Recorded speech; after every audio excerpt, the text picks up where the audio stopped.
धर्म चक्रवर्ती देवादिदेव परमात्मा महावीर स्वामी परम पुण्य के उदय से परमात्मा के शासन के अंदर में हम सभी को जन्म प्राप्त हो चुका है और ज्ञानी भगवान वर्तमान भाव में हमें मिले इस जन्म को चार रूप से दुर्लभ बताते हैं। कहाँ हुआ है अपना जन्म? आर्य देश में, आर्य कुल में, शैन कुल में मनुष्य के रूप में जब हमने जन्म प्राप्त कर लिया है तब हमें समझाते कि भाग्यशाली चार गति के संसार में इससे श्रेष्ठ दूसरा कोई जन्म नहीं है। और ऐसा श्रेष्ठ जन्म अगर आपको मिल गया है तो इस जन्म में और कुछ भी करने की आवश्यकता नहीं है। एक ही छोटा सा काम आप कर लो। और क्या कर लो? तो समझाते हैं कि जैसा श्रेष्ठ जन्म मुझे मिला है ऐसे श्रेष्ठ जीवन का अब मुझे निर्माण करना है। ऐसा एक छोटा सा शुभ भाव इस छोटे से हृदय के अंदर में आप जागृत कर दो। और ऐसा एक छोटा सा शुभ भाव अगर इस छोटे से हृदय में जागृत हो जाए तो जीवन में बहुत बड़ा परिवर्तन आ सकता है। लेकिन रोज समझा रहा हूं वैसे कि जीवन को श्रेष्ठ बनाने की बातें करना बड़ी आसान है। वास्तव में अगर जीवन को श्रेष्ठ बनाना हो तो उससे भी आसान है। लेकिन अब मुझे मेरे जीवन को श्रेष्ठ बनाना ही है ऐसा दृढ़ संकल्प करना बहुत मुश्किल है।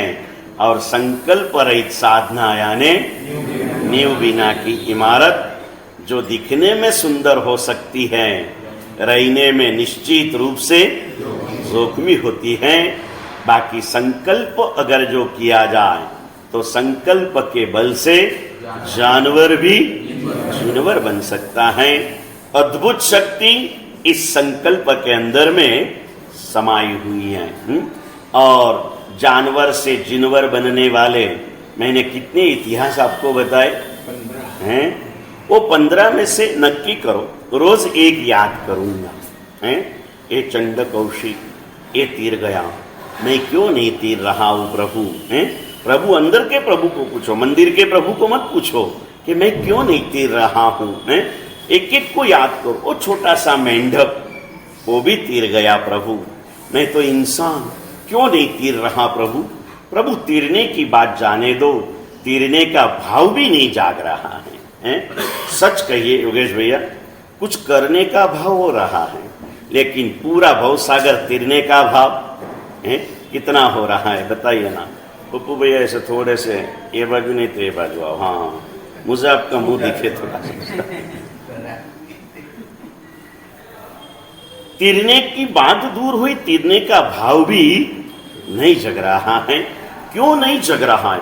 फिर से एक बार तो आप कहोगे किस लिए हम कर रहे हैं? हमें अच्छा भला करने का भाव हो रहा है लेकिन संपूर्ण बुराई का ये महासागर में तीर जाऊं ये भाव मुझे आज भी नहीं हो रहा है। कुछ तो भी अंदर में गड़बड़ है। अंतरात्मा का कुछ तो भी ध्यान रखिए, तलाश कीजिए कि ऐसा क्यों हो रहा है। मैंने एक बार कहा था किरण भैया 10 साल धंधा करने में भी अगर प्रोग्रेस नहीं होता है तो हम सोचते क्या नहीं सोचते कि साली क्या गड़बड़ થાય છે हैं? આટલી મહેનત કરું છું, આટલા પ્રયત્નો કરું છું પણ પેલો કહેવાય ને કે બીજની ત્રીજ થતી જ નથી। કારણ શું આવશે એને તપાસ કરીએ। खाते खाते अच्छा खाना खाते हैं, सुबह केसर बादाम का दूध पीते हैं, दोपहर में पूरन पोड़ी खा लेते हैं, शाम को अच्छा मारवाड़ी गोबा बाटी खा लेते हैं। मारवाड़ी लोग खा रहे हैं कि भूल गए? आती है कि आपकी श्राविका को गोबा बाटी बनाना आती ना? गोबा बाटी खा ले लेकिन शरीर में शक्ति ही नहीं आती। 4-8 दिन ऐसा लगा तो डॉक्टर के पास जाते हो ना है?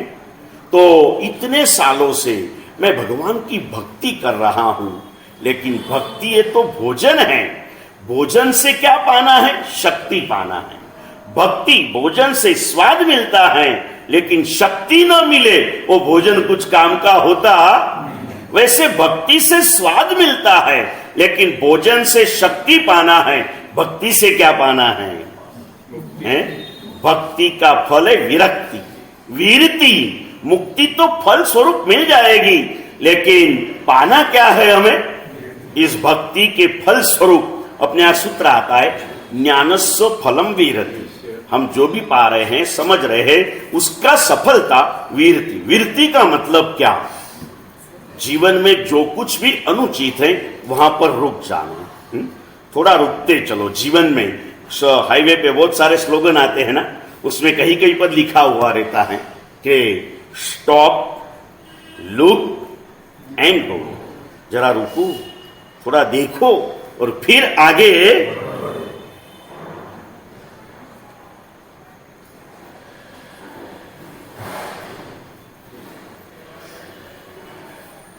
देखो, रुको, देखो, फिर आगे बढ़ो।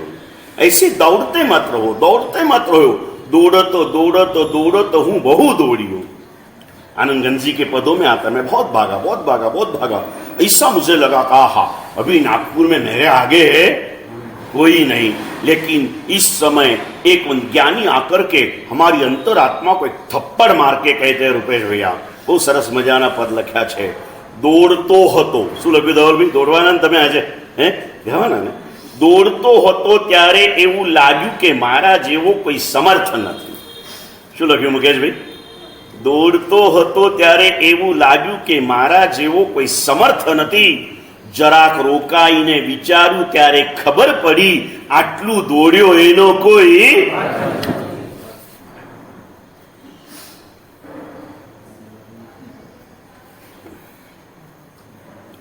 कहां पहुंचे आप?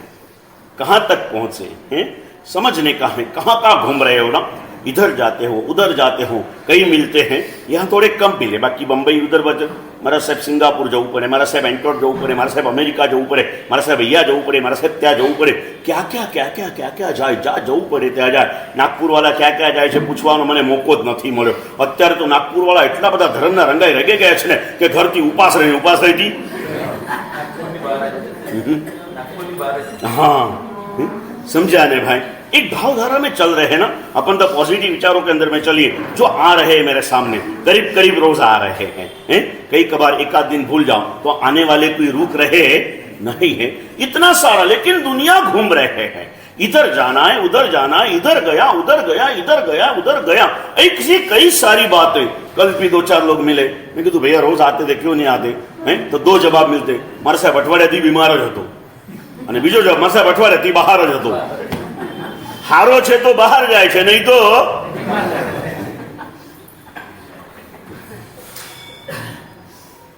एक बहुत घूमते हैं, इधर जाते उधर जाते और आखिर एक दिन थक जाते।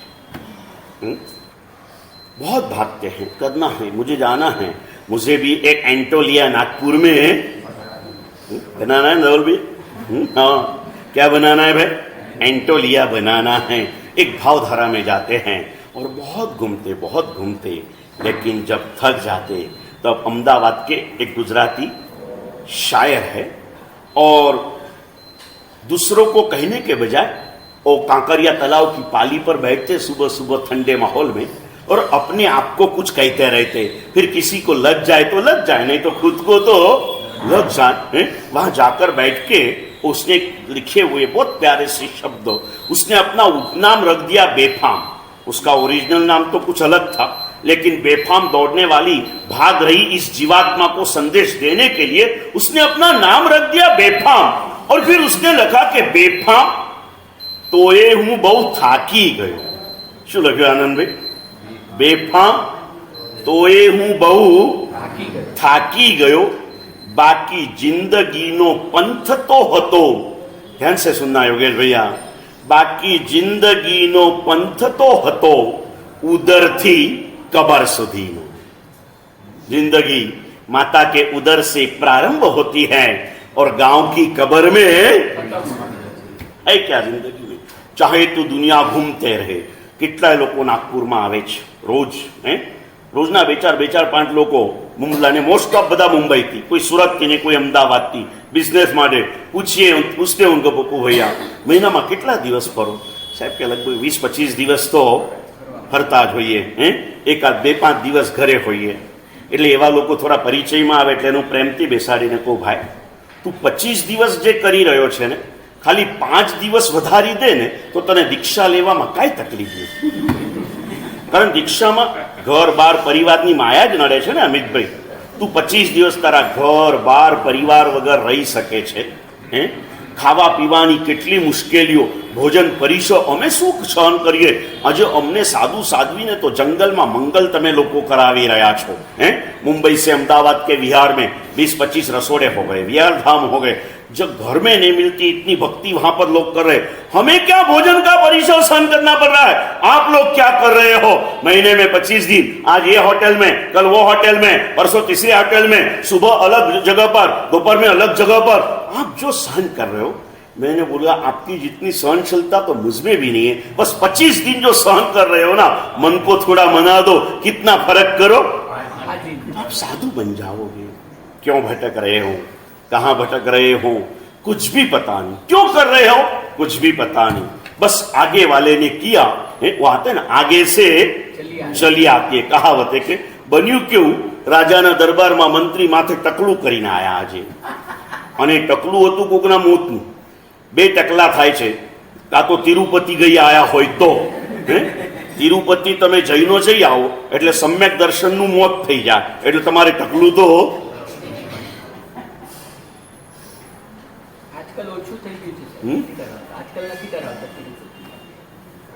ન કરાવતા હોય તો એ પણ એક પરંપરા સાંભળી છે એવી.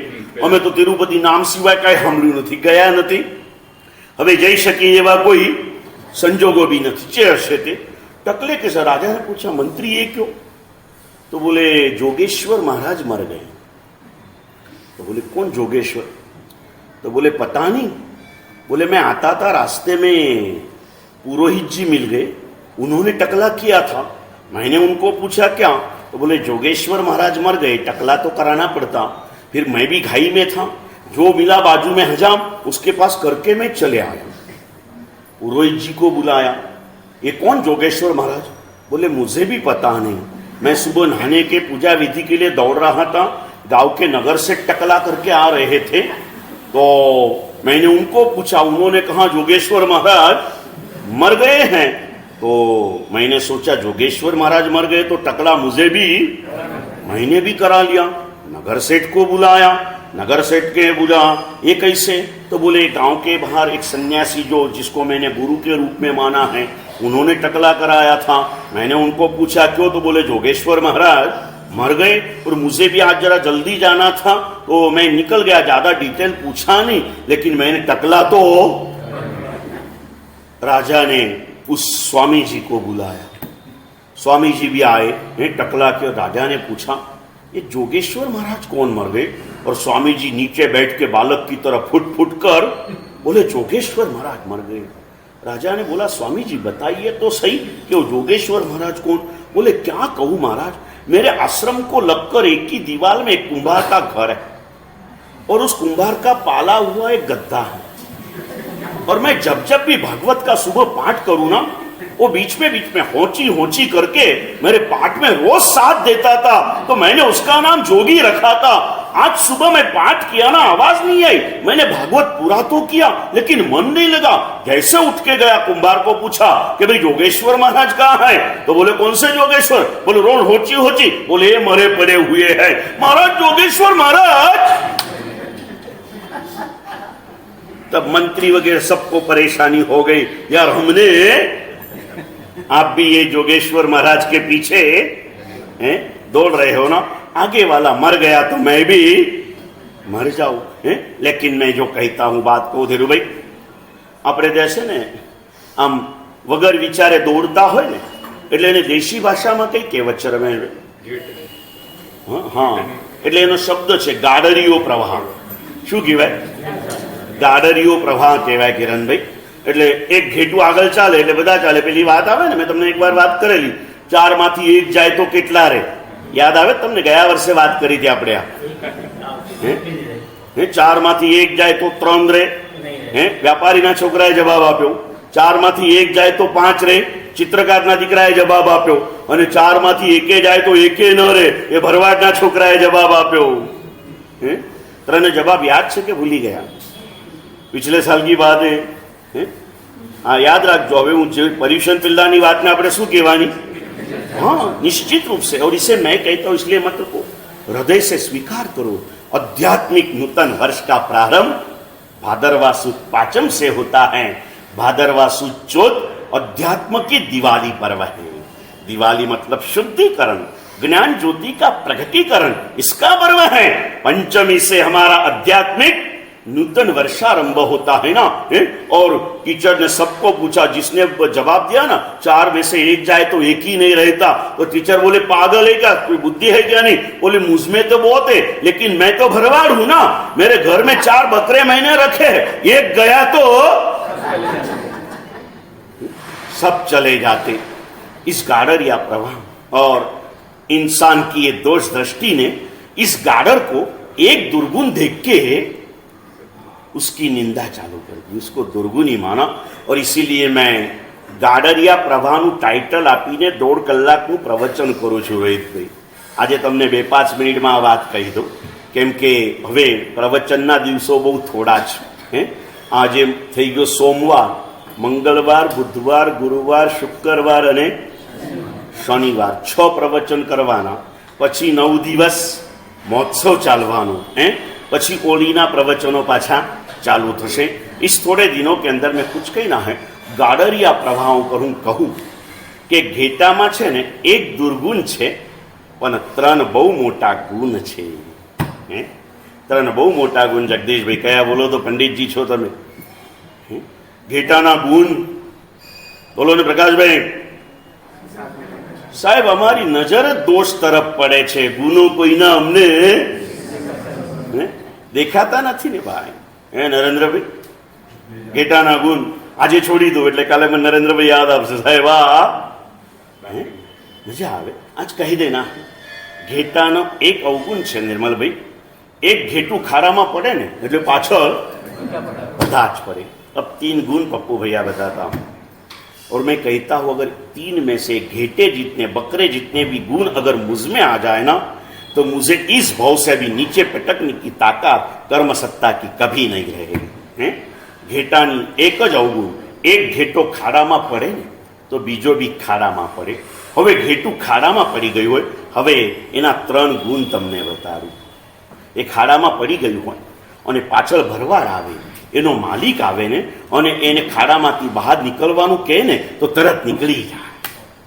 એ આમંત્રણ આપે ને એના ભાષામાં કે તું બહાર આવી જા, એટલે ખાડામાં પડેલા ઘેટાને કાઢનાર કોઈ મળે ને તો એ નીકળવા તૈયાર। તમે તૈયાર ખરા? સંસારના ખાડામાં પડ્યા છે, આ ભરવાડા ઘેટાને ઉગારવા આવ્યો છે।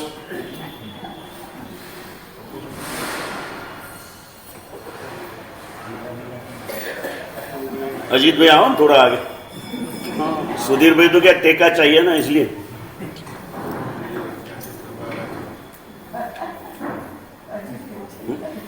आ भरवाड़ संसारना खाड़ा में पड़ेला घेटाओं ने उगारवा माटे आयो छ। इस घेटे का, गाडर का, बकरे का एक सबसे बड़ा गुण, भले गिर गया है लेकिन अगर कोई उद्धार करने वाला मिलता है ना तो उद्धार पाने की उसकी तैयारी है। आपकी कितनी तैयारी? मारी आ बात में तमे खाली हूँ दीक्षा आपवा मांगू छूं नहीं लेशो। घना बधा खाड़ा है, एक खाड़ा माती बाहर निकलवू है। सबसे पहला गिद्दा तो हमारे आहार की संज्ञा का है। संसार में भटकाने वाली 4 संज्ञाओं में पहला नंबर आहार का दिया है। इस कम से कम आहार के गिड्डे में से बाहर निकलोगे या नहीं निकलोगे? इस दिनों में नागपुर में कई लोग मिले, मारा साहेब નથી ઈચ્છા થતી પણ બધા જાય ને, જવું પડે છે, હોટેલમાં જવું પડે છે, જે મળે તે મારા સાહેબ મંગાઈએ તો જઈને જ। પણ હવે શું થાય, એક તવા ઉપર પહેલા બટાકાવાળી ભાજી બની હોય, પછી એને સાઈડમાં કરીને કેળાની ભાજી બનાવે। મારા સાહેબ શું કરીએ હવે? એટલું તો ચલાવી લેવું પડે, એટલું તો ચલાવી લેવું પડે। એ ચલાવી લેવાવાળા સમજાવવાનો કે આનંદભાઈએ મને આવી વાત કરી, હું આનંદભાઈને કહું કે હું તમારી શ્રાવિકાને કહી દઉં કે ચામાં 3 ચમચી સાકર નાખજો, 1 ચમચી મીઠું નાખી દેજો, ચલાવી લેજો। ચલાવી લેવાય ને, 3 ચમચી સાકર તો મળી જ ગઈ ને ભાઈ। કઈ રીતે? એક ગિડ્ડે મેં સૌ ઘેટાનો પહેલો ગુણ, લાંબી ચર્ચા કરીશ તો ગુણ કેવાના રહી જશે। ધ્યાન રાખજો, બહુ મજાનો આ ગુણ છે. ઘેટે કા પહેલા ગુણ જગદીશભાઈ, કોઈને પડતો જોઈને પડી જાય છે, પણ કાઢનાર મળે તો निकलवानी એની. निकलोगे आप आहार संज्ञा की इस गिड्डे में से निकलने की मानसिकता तैयार करोगे. यहाँ जितने भी बैठे हैं, अब इसके आगे कभी भी कब कहां खाने की तीसरे नियम पर आ रहा. क्या खाना बता दिया है, दूसरा कब खाना बता दिया, उसके 6 नियम बताना बाकी, 6 प्रकार के नुकसान बताना बाकी है रात्रि भोजन के, वो भी बता दूंगा. तीसरी बात है कहां खाना. कहां खाना, सीधी बात, घर में खाना, बाहर में नहीं खाना. निश्चित बात से आगे बढ़ो. घर में खाना है, बाहर में नहीं खाना है. करते चले इस गेटे के रास्ते के ऊपर चढ़ते चले. गिड्डे में से बाहर निकलना है. आहार संज्ञा के गिड्डे में पड़े है ना, पूरे संसार के गिड्डे में से बाहर बाद में निकलो. पहले अगर संसार आहार संज्ञा नहीं टूटी ना, तो साधु जीवन में आकर के भी 7वीं नरक में जाने वाले के इतिहास हमारे यहाँ पर है. युग प्रधान आचार्य को गटर के अधिष्ठायक देवगति में जाना पड़ा सिर्फ एक छोटी सी आहार संज्ञा के कारण. ऐसे इतिहास हमारे यहाँ है. 1000 साल का संयम पाल के मानसिक पतन के कारण एक दिन संसार में आए, उसी दिन आहार की संज्ञा में डूबे और 1000 साल का संयम एक साइड में पड़ा रहा. एक दिन की आहार की लालसा ने उस मुनिवर को 7वीं नरक में, 1000 साल के संयमी को एक दिन की आहार संज्ञा 7वीं नरक में फेंक सकती है. युग प्रधान आचार्य जैसे मंगू आचार्य को एक छोटे से भक्ष चीज की लालसा गटरिया देव बना सकती है. हमारी तो क्या हालत होगी. ये सब पूछते रहना, ये कौन से गटरिया देव हैं, ये कौन से हैं. हर बातें तो मैं डिटेल से आपको नहीं बता पाऊंगा. निश्चित रूप से नक्की करो इसमें से बाहर निकलना. यहां बैठे हुए अगर नक्की कर लेंगे, किरण भाई ने नक्की किया कि भाई अभी रोज सुन रहा हूं, मेरी कुर्सी पर बैठकर गुरुदेव मुझे सुना रहे हैं. ये कुर्सी किसकी भाई है? किरण भाई की नहीं है, किरण भाई ने लाई हुई है. इस दुनिया में मेरा क्या है, कुछ भी नहीं. मैं खुद मेरा नहीं बना तो और कौन मेरा बनेगा है? मैं खुद अगर मेरा नहीं बना तो कोई मेरा बने या ना बने उससे मुझे कोई फर्क नहीं पड़ता. और मैं खुद का बन गया तो कोई मेरा बने या न बने मुझे कोई फर्क नहीं. ઘેટાનો પહેલો ગુણ, ઉદ્ધાર કરનાર મળે તો ઉદ્ધાર પામવાની. હે સુભાષ भैया, तैयारी है? बेटे ने दीक्षा ले ली, देख देख के मन होना चाहिए, मैं भी ले लूं, मैं भी ले लूं, मैं भी ले लूं, ये भावधारा. दूसरा नंबर, गिड्डे में पड़ते घेटे को तो हमने कभी देखा नहीं. विहार यात्रा में जब जाते ना आनंद भैया, रास्ते में पहाड़ों से नजदीक से पसार होते और शाम के समय में देखते, सुबह के समय में जब देखते ना, तो एक बकरा अगर ऊपर चढ़ा ना तो सब बकरे.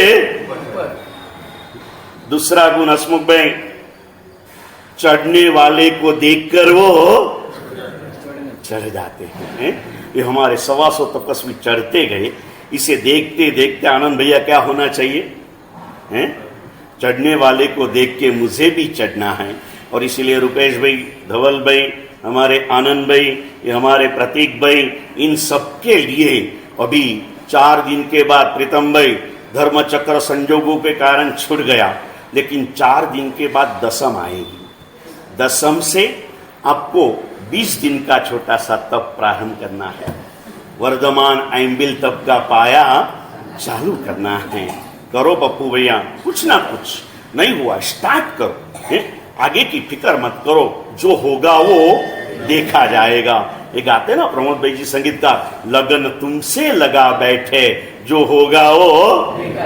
राजेंद्र भाई ने પણ થાય, મારો નાનો ભાઈ આટલું બધું 80 દિવસનો તપ કરે, હું 20 દિવસનો કેમ ન કરું. और हो के क्या होगा किरीट भाई, मौत आएगी.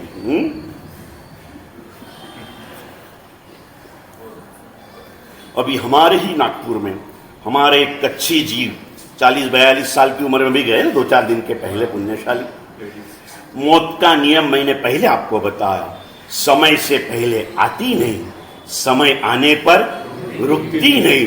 धर्म करने वाले की आयुष्य अगर कोई आघात से खत्म होने वाली होगी ना तो वो उसे बचा लेंगी. निश्चित रूप से आज मन में एक भाव तो लेके जाना रुपेश भाई हैं। अब सब साथ में 4 जन बैठे हो, 5 जन, हमारा ये प्रतीक, रुपेश, पप्पू भैया, आनंद भैया, धवल हैं, अजीत भैया हैं और हमारा प्रीतम, एक साथ में 7 इधर बैठे, प्रमोद भाई, किरीट भाई, राजेंद्र भाई 3 અહીંયા बैठा है हैं। बाकी हो तो पायो नाखी ज लेजो हैं। करना है आहार संज्ञा, चढ़ते हुए को देखकर चढ़ना एक घेटे का दूसरा अवगुण है, गुण है।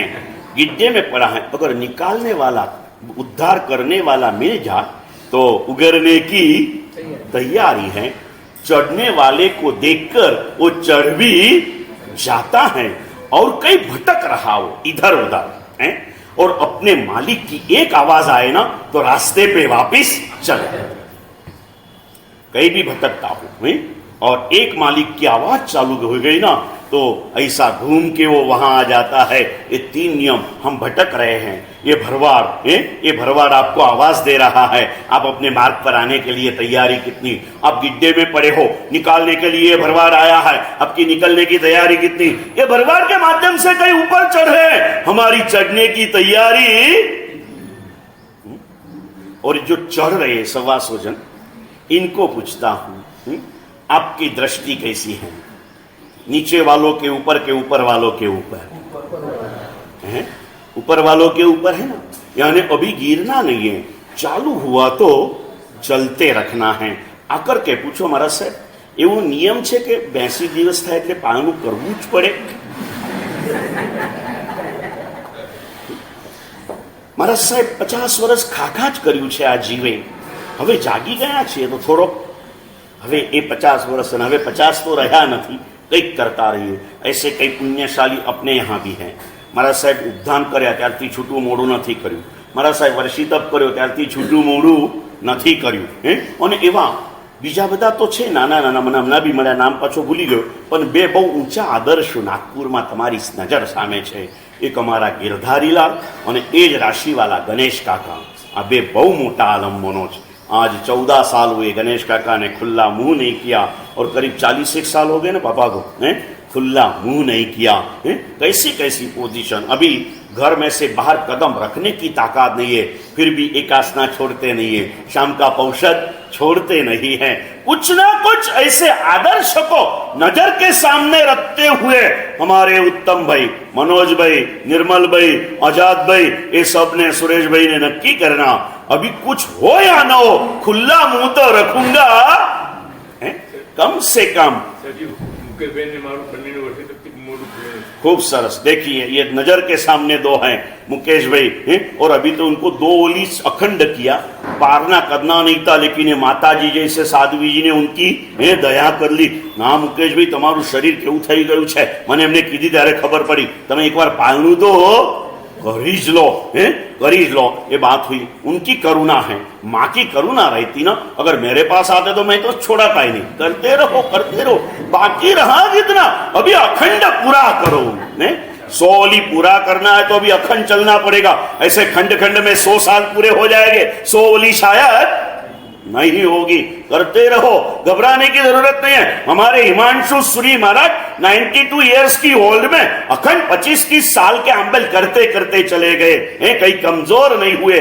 करना है, होता है तो करो और मैं तो कहता हूं करते रहो, डूबने का कोई मौका ना मिले, ऐसा मिला है तो मिलते रहो।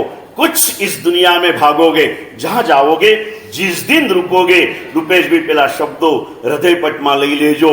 દોડતો હતો ત્યારે એવું લાગતું હતું કે મારા જેવો કોઈ સમર્થ નથી, પણ જરા ઊભા રહીને વિચાર્યું તો ખબર પડી આટલું દોડ્યો એનો कोई अर्थ नहीं। ये सारी बातों को समझते हुए ये शुभ भावों का आधार हमारा खुराक है, इसके ऊपर आ जाइए। मन के अंदर में शुभ भावों को जगाते हैं हमारा अन्न, शुभ भावों का स्थिरीकरण करते हैं अन्न, सात्विकता प्रकट होता है अन्न के आधार पर। जीव सात्विक, राजसिक, तामसिक भावों में घूमते जाता है। जैसा हमारा अन्न होगा वैसा हमारा खून होगा, जैसा हमारा खून होगा वैसा हमारा मन होगा, जैसा हमारा मन होगा वैसा हमारा जीवन होगा।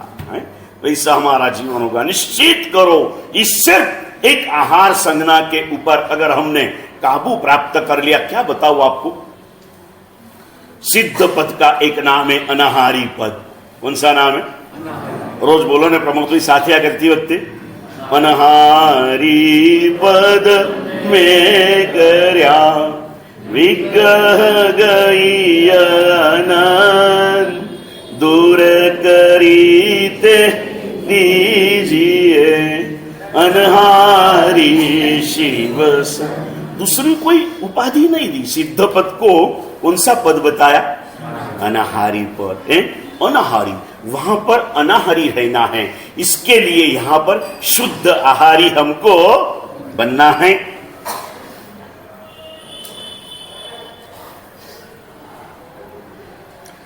आहार की शुद्धि में द्रव्य की बात हो गई, समय की बात हो गई, अभी स्थान की बात करना है। हम जैसे स्थान पर रहते हैं ना, उस हिसाब से हमारे आहार के ऊपर भी उसके परिणाम है। अच्छे में अच्छा आहार लिया, खड़े रहने की जगह ना हो है, और बाजू में डस्टबिन के बाजू में उभा रहे कि अगर खाना का सवाल आए है, कोई किसी फंक्शन में गए हो, फुल पब्लिक हो गई है, अपने खाना तो अच्छा ही लिया, जो सबको मिल रहा था वो लिया, लेकिन खड़े रहने की जगह न मिली और कॉर्नर में डस्टबिन के पास में एक कुर्सी पड़ी थी है, वहां जाके खाना पड़े ऐसी पोजीशन में, अब खाओगे या नहीं खाओगे? खाना तो अच्छा है ना है यार, ऐसे गंदे के पास रह के खाना जमता क्या? नहीं जमता है।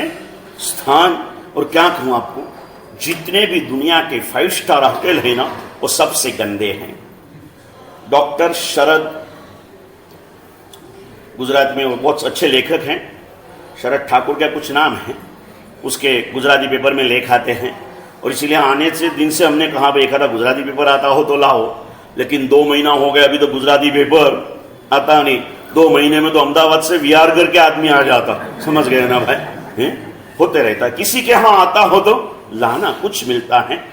तो उन्होंने एक लेख लिखा था, बोले मेरे एक मित्र ने मुझे बहुत आग्रह किया, पेशेंट था, मेरा मित्र बन गया, और उसकी पार्टी थी तो बहुत आग्रह किया। मैं कभी होटल में जाता नहीं, लेकिन उसने बहुत आग्रह किया तो उसके कारण मुझे जाना पड़ा। मैं जैसे गया, वहां एक वेटर आया, उसने मुझे देखा, और ये गुजरात समाचार में वगैरह के लेखक के फोटो लगाए हुए रहे थे।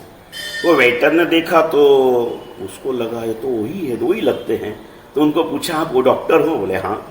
तो बोले डॉक्टर एक कृपा करो ना, अंदर आइए ना, हमारा जो कुक है ना बहुत बीमार है, जरा उसकी दवाई कर दो ना। बोले करुणा भाव से मैं अंदर गया, जो कुक रसोई बना रहा था उसके पूरे शरीर में से कोढ़ की रस्सियां गल रही थी, फोड़े हुए थे। वो देखा मैं वो देख के उसको जो कुछ कहना था कही के जैसे बाहर आ, मैं बाहर निकल।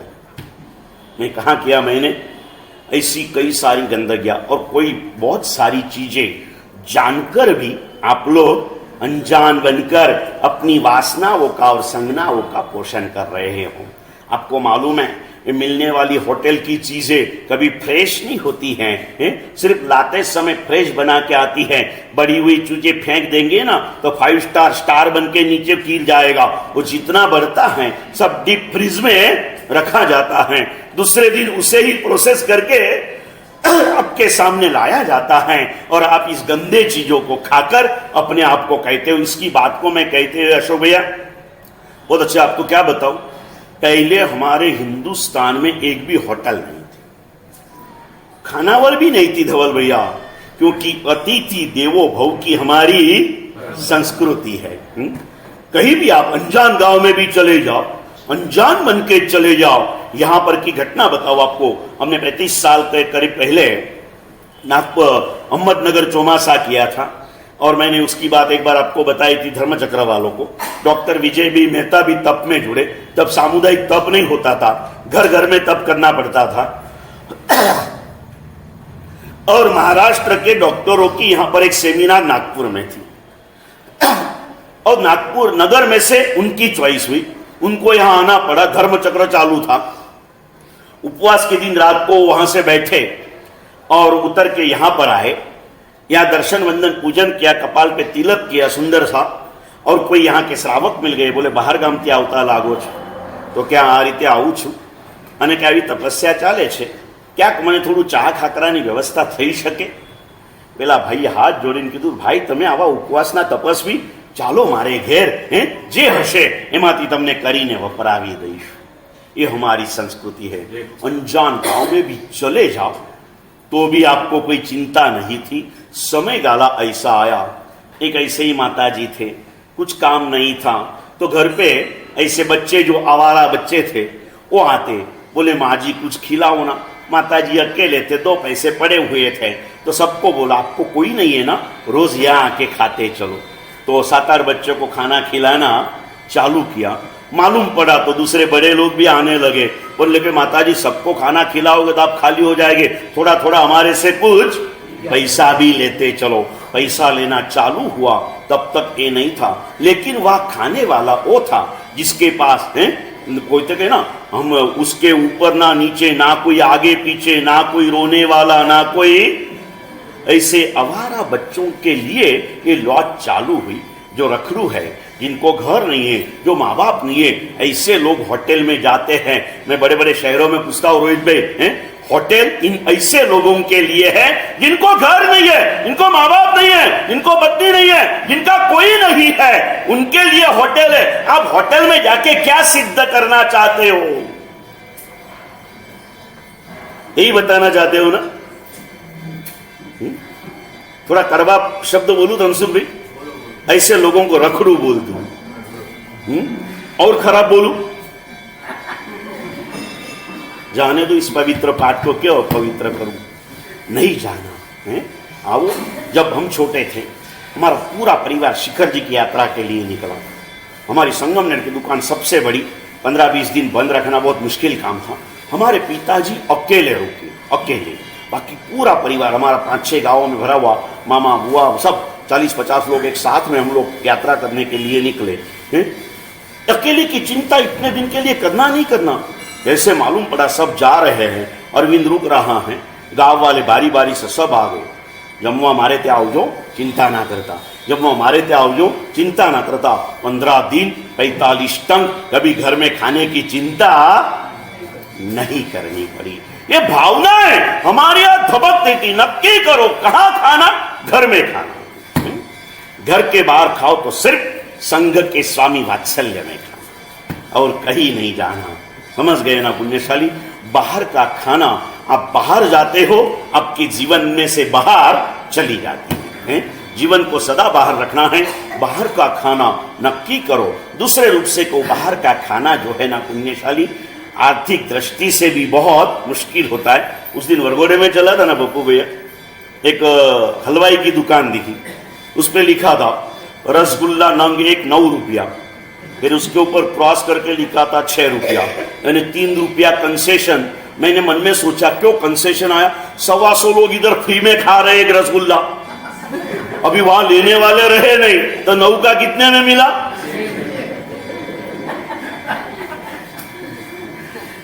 और आपने 4 रसगुल्ला खा लिया. 36 रुपये में तो दाल बाटी की पेट भर के खाना खाए, इतनी थाली मिलती है, और आप लोग 4 रसगुल्ला के लिए 50 रुपया खर्चा कर देते हो. इस 50 रुपये में एक गरीब परिवार अपने 4 आदमी का पेट भर सकता है? नहीं कर सकता. कुछ तो सोचो, कुछ तो सोचो पुण्यशाली. जीवन में क्यों कर रहे हो? अच्छा मिलने पर भी आप कमजोर की तरफ क्यों जा रहे हो? और ये सब देखते हैं, सुनते हैं, और फिर भी आप अपनी मनमानी करते हो ना, तब वापस मुझे वो नजर में आता है, हम सब ने मोह की मदिरा पी ली है, और इसीलिए उच्च होने पर भी हम अपने आप को नीच मानकर जिए. ताकि आप नीच नहीं हो. संगना के इस गिड्डे में गाडर बन के पड़े हो. ये भरवाड़ आया है आपका उद्धार करने के लिए. या बैठे हुए सिर्फ नक्की कर ले, या बैठे हुए आनंद भैया नक्की कर ले, चाहे जो हो जाए, मौत आएगी तो स्वीकार करूंगा, लेकिन अभी ही कभी बाहर में खाना खाऊंगा. और घर के पुरुष ने अगर ये कर लिया ना, तो पूरे परिवार में परिवर्तन आ सकता है.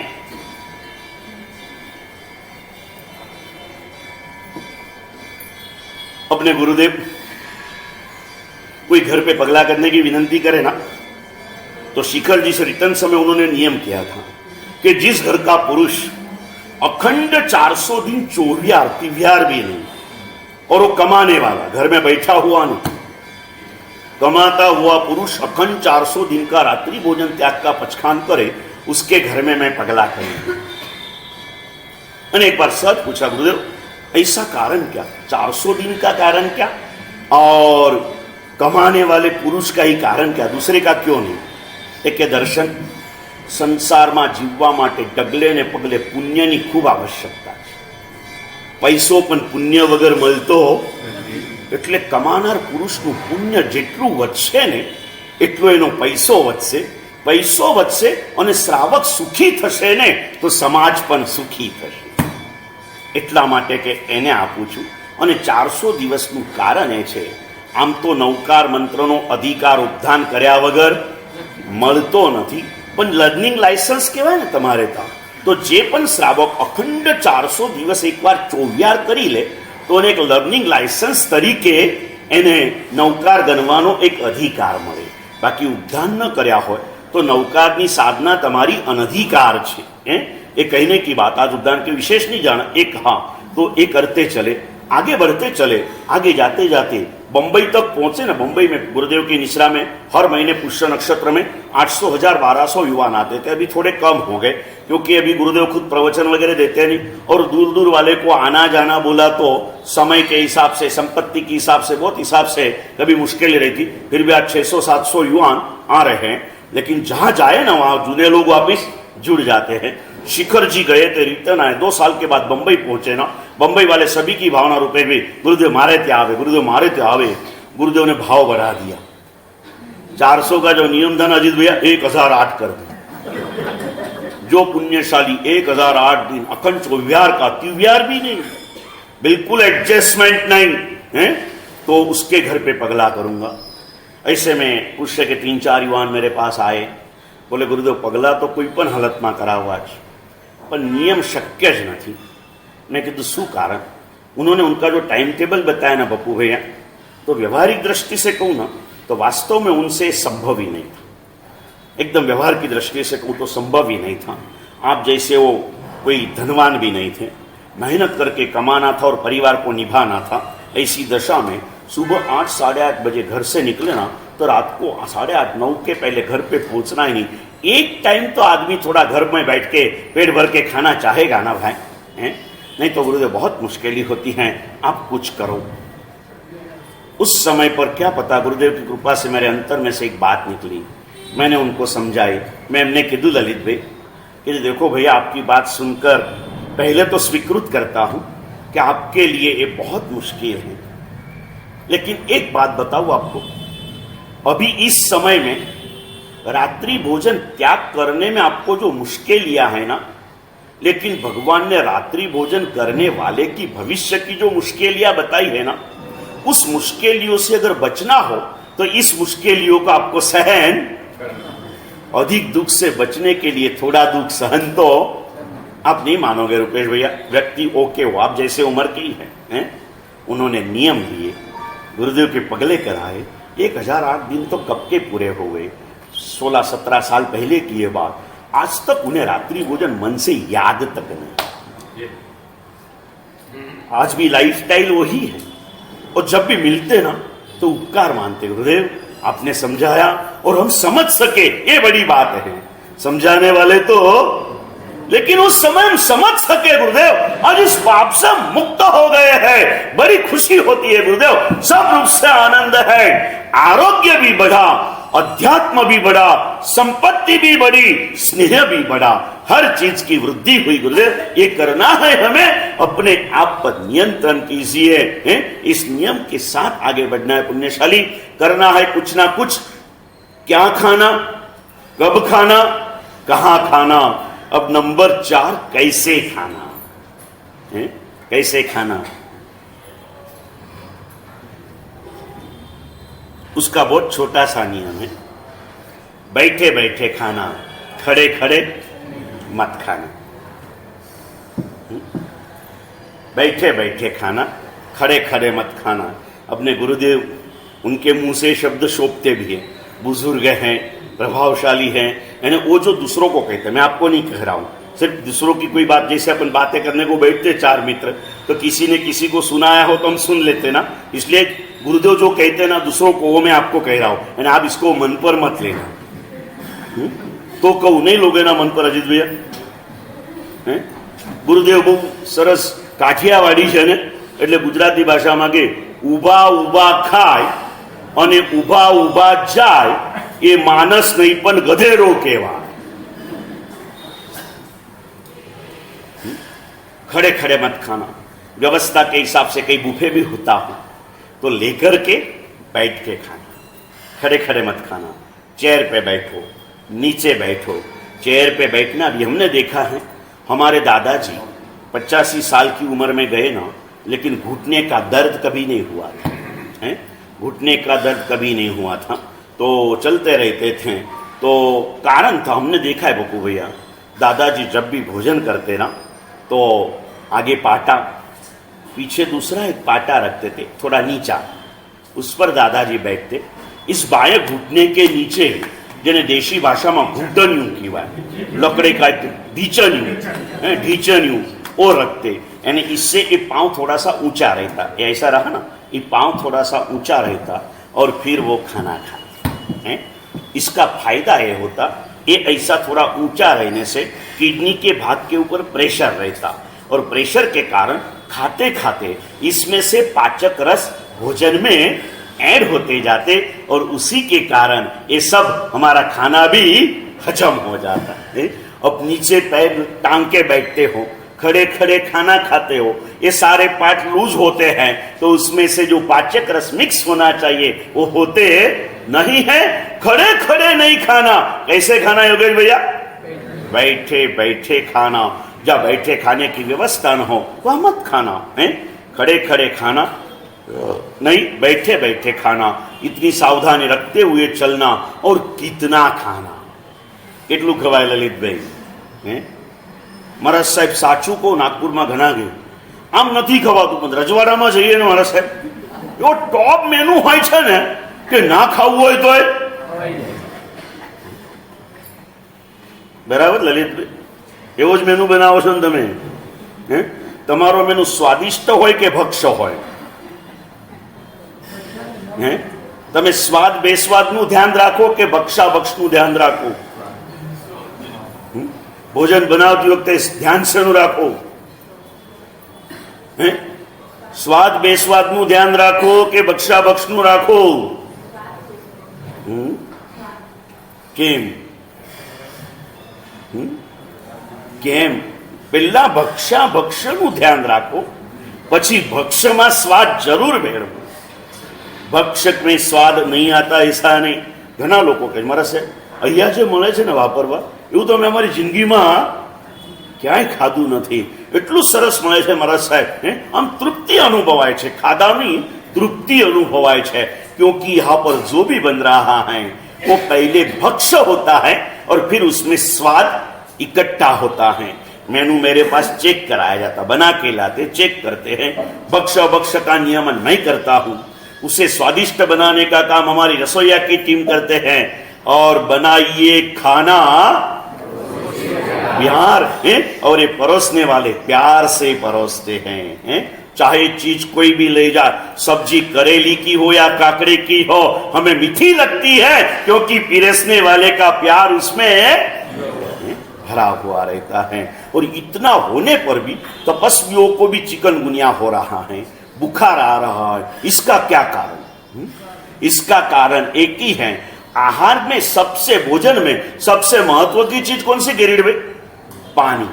और ये पानी परोसने वाले हमारे भाई नहीं है। हमारे भाइयों को पानी परोसना कमजोर काम लगता है, वो तो दूध पाक लेके जाएंगे, रस बासुंदी लेके जाएंगे। पानी तो हमारे वो जो बाहर के लोग आते हैं ना वही परोसते हैं, इसलिए चिकनगुनिया हो रहा है।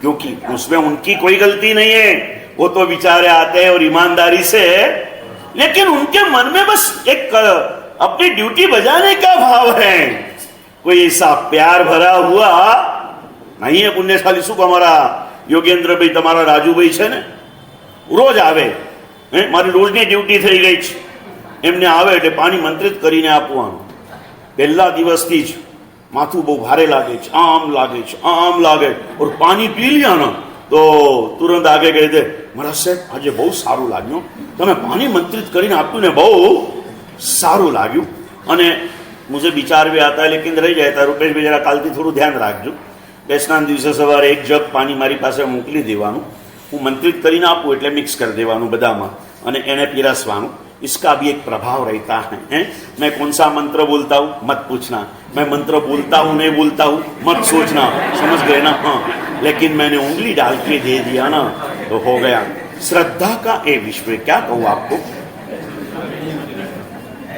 भी देते थे भी आता था ये होता है जब सूर्य मंत्र का जाप वगैरह करते हैं उसमें संकल्प रखते हैं और उसी का वासक्षेप सभी को दे रहे हैं पुण्यशाली हमारे गुरु भगवंत में फिर से कहता हूं दर्शन वल्लभ तो मेरा नाम है नाम की कोई हिम्मत नहीं है इसमें रहे गुरु तत्व का प्रभाव है जब तक गुरु तत्व रहेगा तब तक सत्व सबको मिलते रहेगा निश्चित रूप से एक नक्की करना है कितना खाना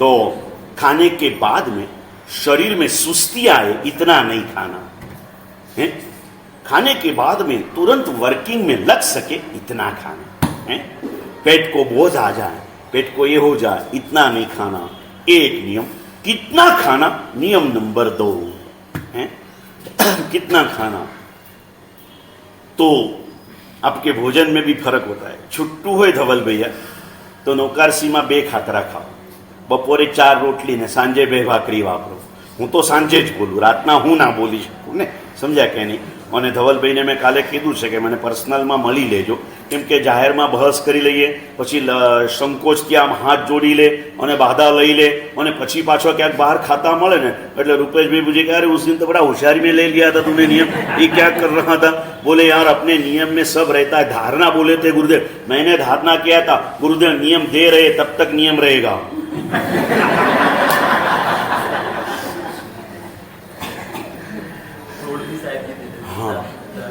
छुट्टा पचका ने सुबह 2 खाकरा दोपहर में 4 रोटी शाम को 2 भाकरी अपन खाते हैं लेकिन ब्यासना रहा ना तो सुबह का खाना भर जाता है क्योंकि पता है अभी मुझे 12-1 बजे खाना नहीं अभी कब खाना है शाम को खाना है तो खुराक के अंदर में फर्क आ जाता है माप यानी खाने का दूसरा एक नियम दूसरे टंक तक पहुंच सके उतना एक टंक में इंसान खाएगा सीधा एकदम सर्वमान्य नियम है एकासना है तो उतना खाएगा जो 24 घंटा एनर्जी देता है बैसना है तो इतना खाएगा जो 8 घंटा एनर्जी देता है और बैसने के साथ आज हमारे धर्मचक्र वाले एक बैसने के बाद 36 घंटे के बाद खाना खाते हैं बोलवा माटे एक उपवास रुपेश भाई थई जाए 2 उपवास है 36 घंटे के बाद खाना खाते हैं तो वो कुछ ज्यादा नहीं खा सकते उल्टा तपस्या में रोज के हिसाब से खुराक थोड़ा सा कम भी होता और फिर भी शक्ति बढ़ती कारण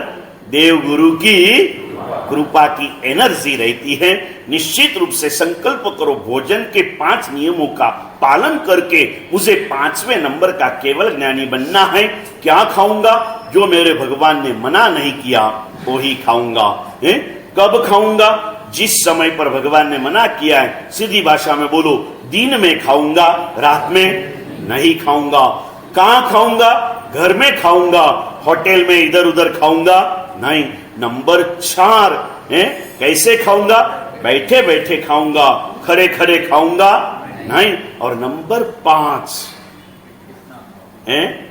पेट हल्का रहे शरीर में स्फूर्ति रहे इतना ही खाऊंगा और उसका दूसरा नियम दूसरे टंक तक एनर्जी पहुंचे उतना खाऊंगा और ये बात कहते हैं मैं रोहित भैया दीपावली के बाद में इस बात को वापिस लूंगा कि भाई जैसे अपना एक नियम है निर्मल भाई एटली समझदारी अपनामां छे ने एक टंक में एटलू भोजन करिए जे बीजा टंक सुधी पहुंचे और इस बात को मैं आपके जीवन की साधना के ऊपर के लेते आऊँ इस चातुर्मास में इतनी साधना कर लो जब तक दूसरे गुरु भगवंत ना आए तब तक हमारे शुभ परिणाम कम न हो इतना तो करोगे ना धवल भैया आत्मा जागी गयो छे एने सुवा ना देता है और फिर से कहूँ सोए हुए को जगाना बहुत आसान काम है पण गुरुदेव ना मोड़े सांभळेलू ललित भाई કે ઊંઘેલાને જગાડવો બહુ સહેલો છે, પણ ઊંઘવાનો ઢોંગ કરતો હોય ને એને જગાડવો બહુ.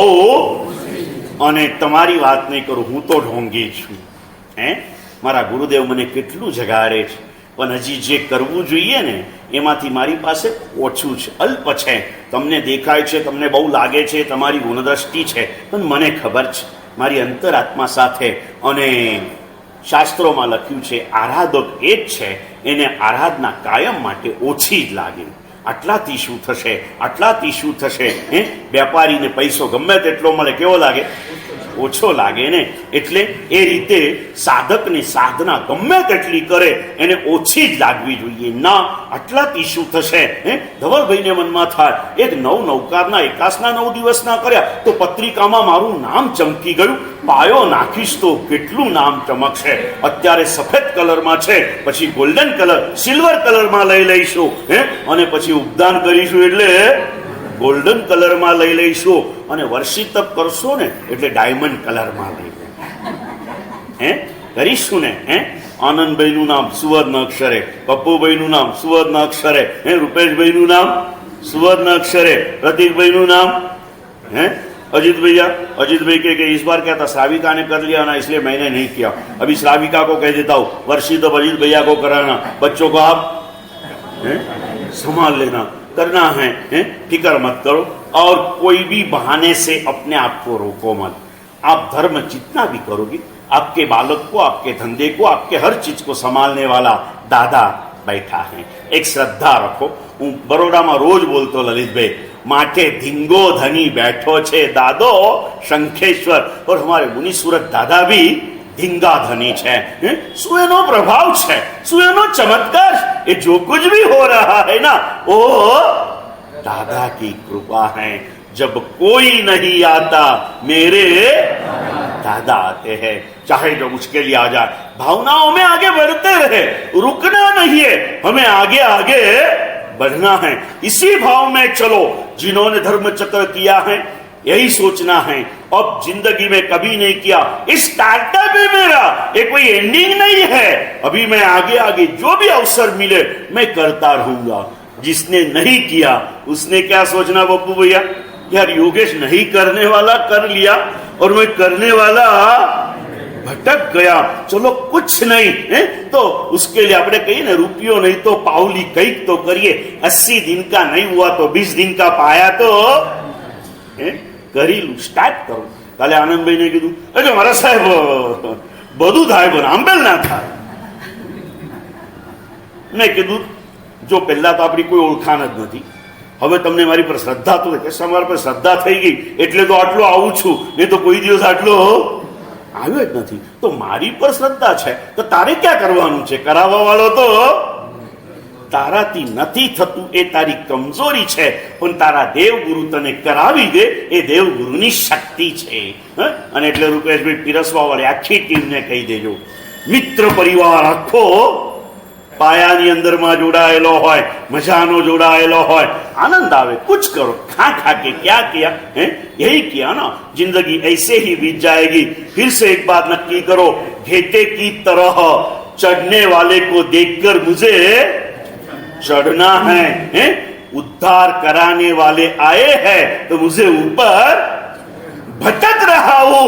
रास्ता बताने वाले गुरुदेव मिले हैं तो मुझे रास्ते पे आ जाना है। तीनों चीज नक्की करो। एक को भूलो, गिरने वाले को देखकर गिर तो बहुत बार गए हम लोग पुण्यशाली, अब चढ़ने वाले को देखकर चढ़ना है।